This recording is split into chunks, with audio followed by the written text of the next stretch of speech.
7. The Sojourn at Cyprus. Discourse on Mind. Shortly the travelers set sail for Cyprus, stopping at Rhodes. They enjoyed the long water voyage, and arrived at their island destination much rested in body and refreshed in spirit. It was their plan to enjoy a period of real rest and play on this visit to Cyprus, as their tour of the Mediterranean was drawing to a close. They landed at Paphos, and at once began the assembly of supplies for their sojourn of several weeks in the nearby mountains. On the third day after their arrival, they started for the hills with their well-loaded pack-animals. For 2 weeks the trio greatly enjoyed themselves, and then, without warning, young Ganid was suddenly taken grievously ill. For 2 weeks he suffered from a raging fever, oftentimes becoming delirious. Both Jesus and Gonod were kept busy attending the sick boy. Jesus skillfully and tenderly cared for the lad, and the father was amazed by both the gentleness and adeptness manifested in all his ministry to the afflicted youth. They were far from human habitations, and the boy was too ill to be moved, so they prepared as best they could to nurse him back to health right there in the mountains. During Ganid's convalescence of 3 weeks, Jesus told him many interesting things about nature and her various moods. And what fun they had as they wandered over the mountains, the boy asking questions, Jesus answering them, and the father marveling at the whole performance. The last week of their sojourn in the mountains, Jesus and Ganid had a long talk on the functions of the human mind.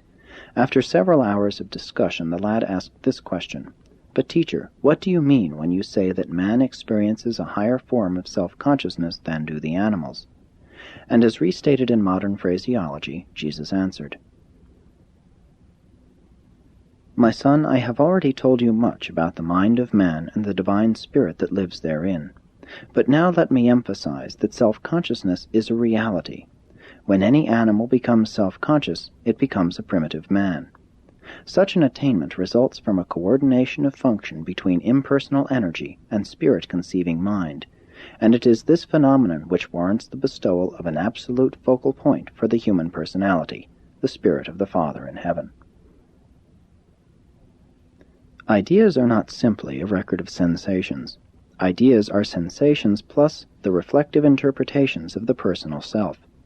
And the self is more than the sum of one's sensations. There begins to be something of an approach to unity in an evolving selfhood, and that unity is derived from the indwelling presence of a part of absolute unity which spiritually activates such a self-conscious animal origin mind. No mere animal could possess a time self-consciousness. Animals possess a physiological coordination of associated sensation recognition and memory thereof, but none experience a meaningful recognition of sensation or exhibit a purposeful association of these combined physical experiences, such as is manifested in the conclusions of intelligent and reflective human interpretations. And this fact of self-conscious existence, associated with the reality of his subsequent spiritual experience, constitutes man a potential son of the universe and foreshadows his eventual attainment of the supreme unity of the universe. Neither is the human self merely the sum of the successive states of consciousness. Without the effective functioning of a consciousness sorter and associator, there would not exist sufficient unity to warrant the designation of a selfhood. Such an ununified mind could hardly attain conscious levels of human status. If the associations of consciousness were just an accident, the minds of all men would then exhibit the uncontrolled and random associations of certain phases of mental madness. A human mind, built up solely out of the consciousness of physical sensations, could never attain spiritual levels. This kind of material mind would be utterly lacking in a sense of moral values, and would be without a guiding sense of spiritual dominance, which is so essential to achieving harmonious personality unity in time, and which is inseparable from personality survival in eternity. The human mind early begins to manifest qualities which are supermaterial. The truly reflective human intellect is not altogether bound by the limits of time. That individuals so differ in their life performances indicates not only the varying endowments of heredity and the different influences of the environment, but also the degree of unification with the indwelling spirit of the Father which has been achieved by the self, the measure of the identification of the one with the other. The human mind does not well stand the conflict of double allegiance.